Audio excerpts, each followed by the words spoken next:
Welcome to the Manifesting Millions podcast. I am your host, Rashida McFerrin, and today we're going to be talking about how to hire top talent, specifically Gen Z talent. It's August 19th. We have a full moon today, and so hope you are cashing in on your manifesting magic and setting some really clear intentions for the dreams and goals and desires you have in your life.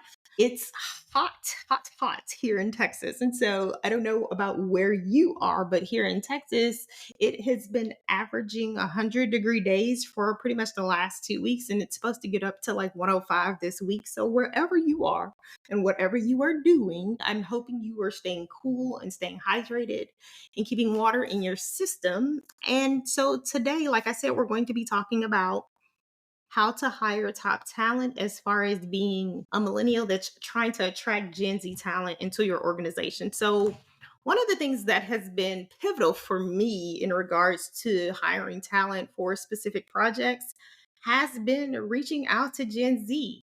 I have a regular passion of working with younger talent because I remember when I was 25 and trying to get my foot in the door as far as banking and finance and real estate was concerned.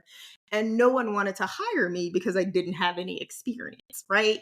And so the way I ended up backing into it was a roundabout way, but I made a vow to myself then that at 25, I'm going to be a different version of the more mature aspect of my corporate self and not be so hard on the next generation that's coming behind me. How do you expect me to get hired and have experience when I've been in school for the past however many years and I just graduated and then I went straight to grad school and I just finished up there. Like I didn't have any experience. So where was I going to get that experience from? The corporate experience that they were looking for. And so with Gen Z, I have mentored a ton of younger millennials and then now some Gen Zers coming in behind me. And my goal in reference to mentoring people is always to give them all the information they need up front so they can get to the goal faster. So if it took me 5, 10, 15, 20 years to get here, hey, here's what I learned on this road traveling along this journey. Here you go. Here's all the information you need. Follow this however many step plan, do A, B, C, D, E, F, G, and you will get there by the time you're 30, right? And so everybody has that dream of wanting to be a millionaire by the time they're 25. And I remember looking around at 25 and being like, yo, I'm dead broke. Oh my gosh, I'm dead broke. And I got like $60,000 in student debt, by the way. Like, I don't see no millionaire status coming in here anytime soon, right? And so, and we live in a culture, like our culture, like kind of presses that up on like the younger generation, like, and it was like that when I was coming up and I was in my 20s and we were considered the microwave generation and we wanted everything now and we expected everything to just happen overnight. And we did. And a lot of us went through what they call now a quarter life crisis because, like, why am I feeling like at 25 that my life is falling apart and my life hadn't even really started yet? Like, catch that tea. There's this guy on TikTok that does the millennial burnout or the millennial reset, but he's talking about how we are literally from 1980 to like 1999, we are a 20-year generation of millennial burnouts. And I definitely burnt out. I absolutely did. And my body started showing signs of it like right around 2017, 2018. And I didn't listen. And I ended up in the hospital like during my birthday month in 2018. But that is a story for another day. Okay. So today we're going to be talking about how to hire in Gen Z talent and how they can help your business grow. We live now in a digital world. I don't care how much you say they're irresponsible, they have no values, and like you hear all the negative stuff talking about them. But let me tell you, so when I hired my nephew in the fall of last year, when I was getting ready to launch my business and I wasn't getting the reach that I wanted on TikTok, and I had been on TikTok for like a year, I think. When I hired him, he came in, looked at my stuff, and said, "No, Auntie, you're doing it wrong. This is what you need to do: A, B, C, D, E, F, G." Like, for real deal, gave me a real deal plan, and it's just in them, right? I hired him, I want to say around the end of October. I think I was averaging about 50,000 views a month at the time on my content. And I was posting every day, 6, 7, 8 times a day. I was really pushing out content to get my message out there. By the time the end of the year came around, your girl was at 100,000 views. And I was just like, you know what? I'm going to focus on Instagram for the beginning of this year, or I'm going to work with Instagram until I lock that strategy down. I finally got Instagram down by the beginning of June. I had a couple of videos kind of picking up and starting to go viral. And then I finally hit one, and it hit like 600,000 views. And I was like, whoa. But a lot of the information that he gave me helped me to get to the next level in regards to my social media. And so you got to learn how to speak their language and not be necessarily offensive when they're coming to you and say, "Hey, you're doing it wrong," because you have to be open to constructive criticism, because they're so genuinely honest that it comes out of them. And I love that they're not politicking, or what's a better word?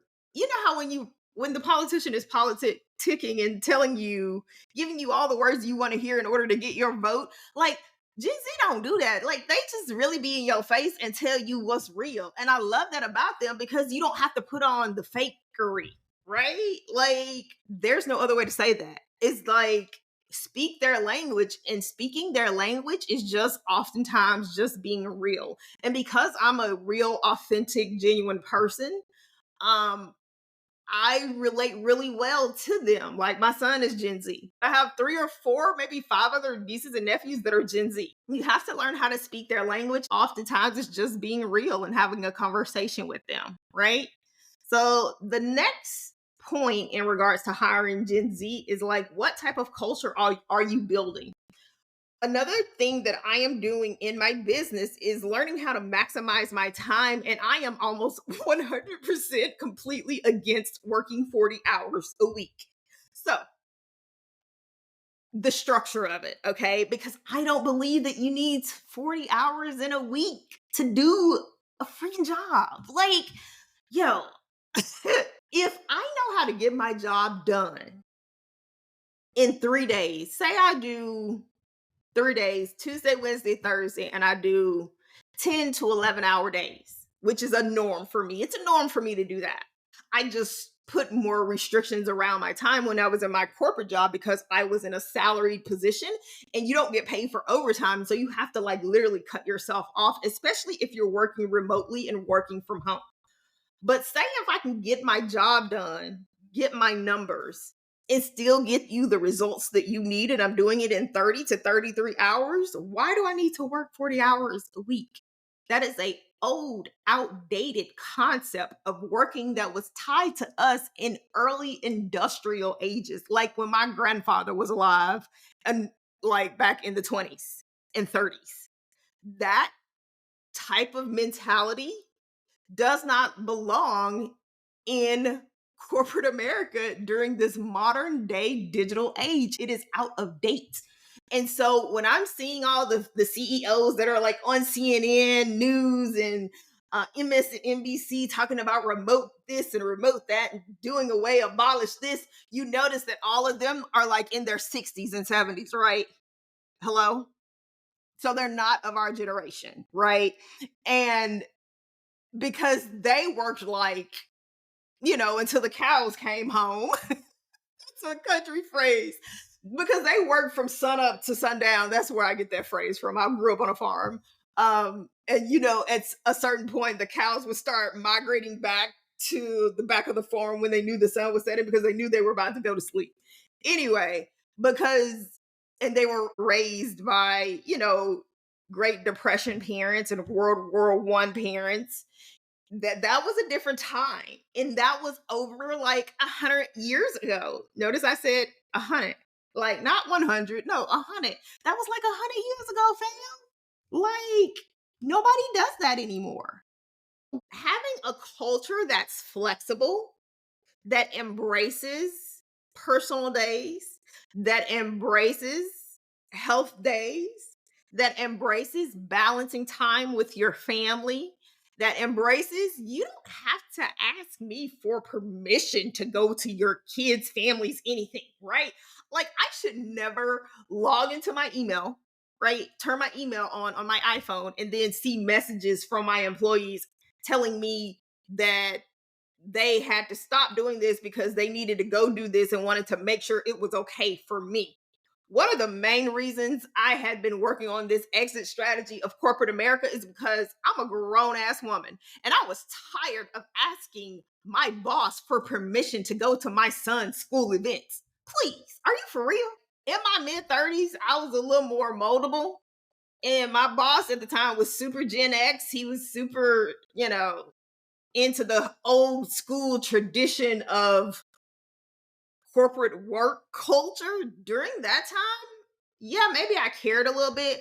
But by the time I had turned 40, I was like, yo, I am flat out not asking anybody else of what I'm going to be going to do in regards to my son's schedule at school. So if he got a football game, I'm logging out and I'm going.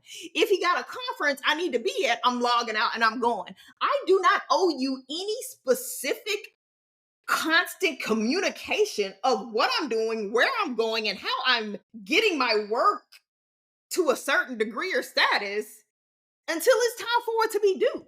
Like, I'm just flat out not doing it no more. And like, for real deal, I stopped. Period. Period. If I'm offline and if my out of office is on and you're calling me, best believe I wasn't answering the phone, right? Because notice that my out of office said in the case of dire emergencies. Emphasis on dire. I am not going to answer a phone if you're calling me and I put backup contacts into my out of office. Whatever it is that you have, that's your issue. You can wait until I log back onto this computer and get back to doing work. Creating a flexible culture as far as your managing your time with your family and things like that, and doctors and sick appointments and things like that, that is just a natural given at this point in the game.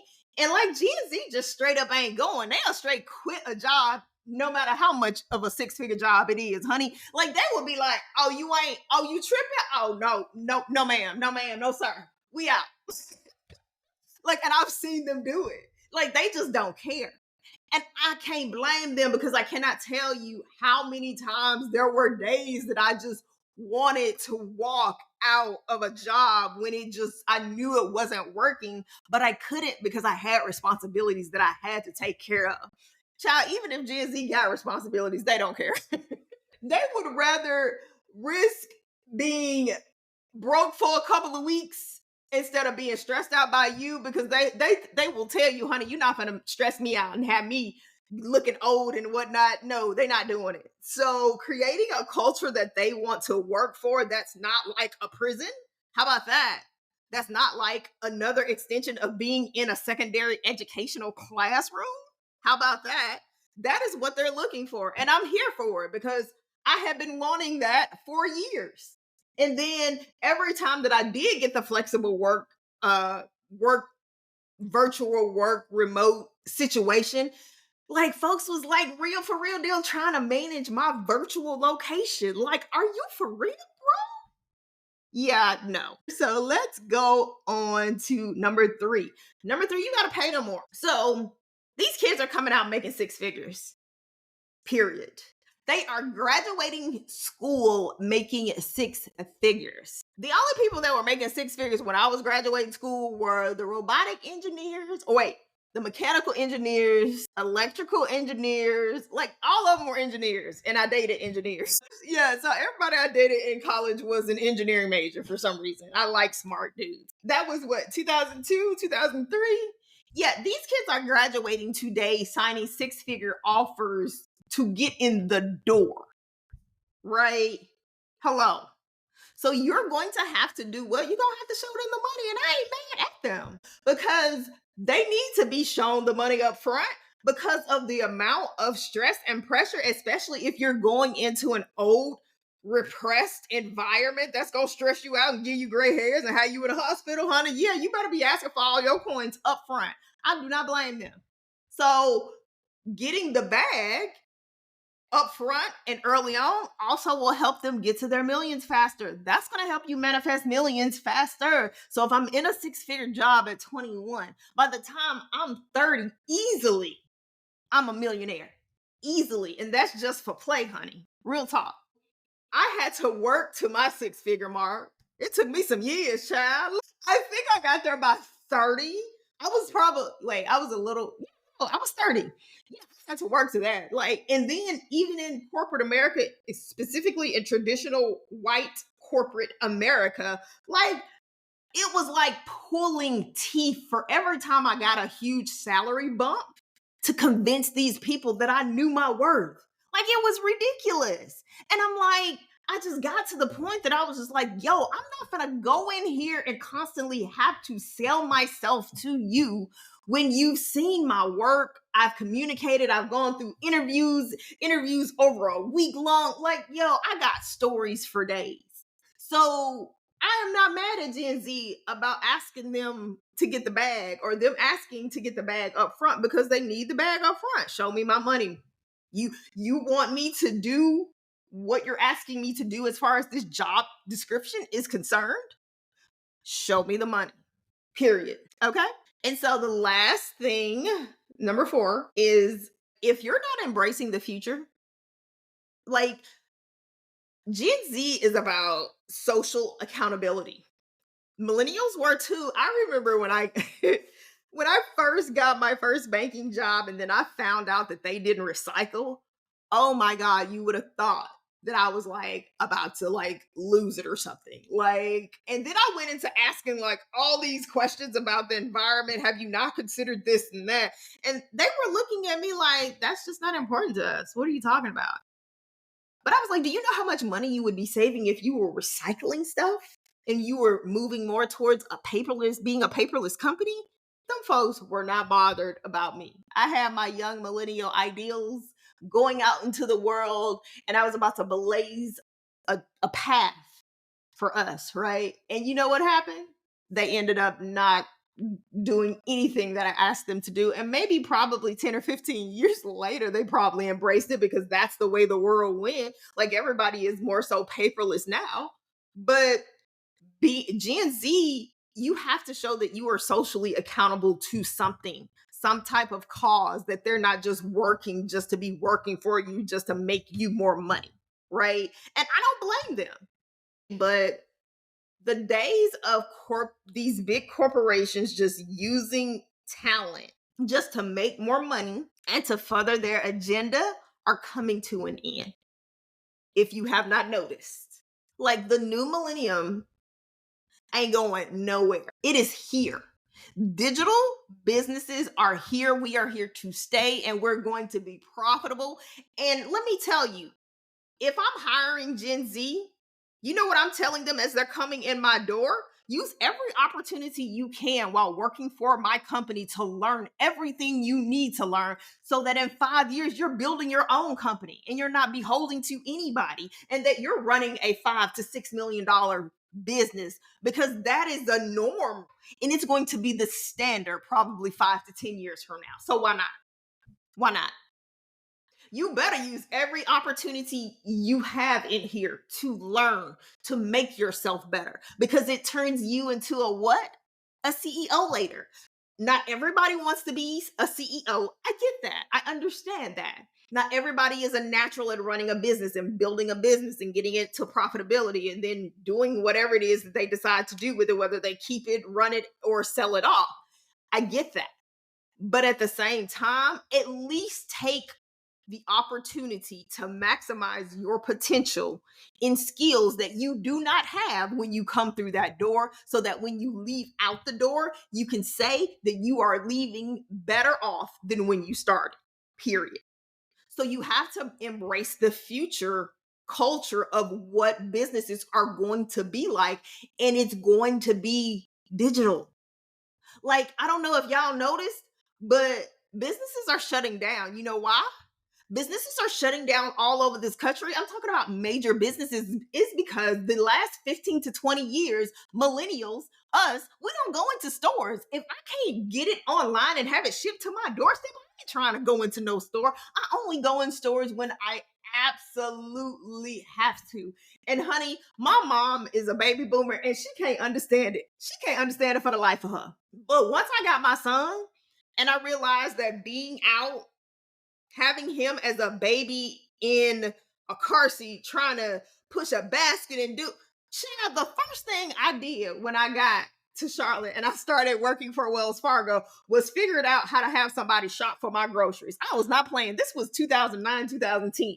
Honey, so when the rest of the world caught up in 2020, I'm like looking at them like, oh, child, I've been doing that since 2010. Y'all late. Because as a single working mother, like I had to figure out ways to maximize my time that I no longer had. And me shopping in a grocery store wasn't one of them. Anything that I could outsource that would come to my doorstep was done, period. And I've been doing it since then. So when I say I ain't new to it, honey, I'm true to it. Like, don't play with me. Do not play. Okay? Like when we first got to Dallas in 2012, I would be working at Citibank. On my lunch, I would have my orders prepped and I would go pick up groceries. I would take my lunch later in the day at like 2:30 to 3 so that my groceries weren't sitting in the car a long time. And you got off at 4:30, 5 o'clock. And so I would go pick up my son and then go home and have my groceries in hand. The only thing I had to do was deliver them from the car to the kitchen and put them up. Child, I was not playing. So you have to be able to embrace new methodologies of how the future is going to look like. And the future is looking like it's going to be a digital business at home, whether it be at home in Bali, in the Caribbean, in Cabo. That is the future of business. Now, we live in a global world. And so, if you want to grow your business, if you want to take things to the next level, I would highly encourage you to take some risk and to hire some Gen Z talent, even if you're unsure about it, because one thing that they know is how to operate social media and getting your business to the next level as far as content is concerned. And content is so huge right now. And it's going to continue to be huge for the next 20 to 30 years. That's how it is. I hope some of this information has helped you in regards to learning how to manifest your millions, how you can build talent into your organization and get you to the number that you desire to have in your bank accounts. And as always, if you want to know more information about us, you can find us over on Rashida.ai. All our products and service offerings are listed on that website. I think that's it for now. Yeah, that's it. Bye for now, and I'll see you in the next episode.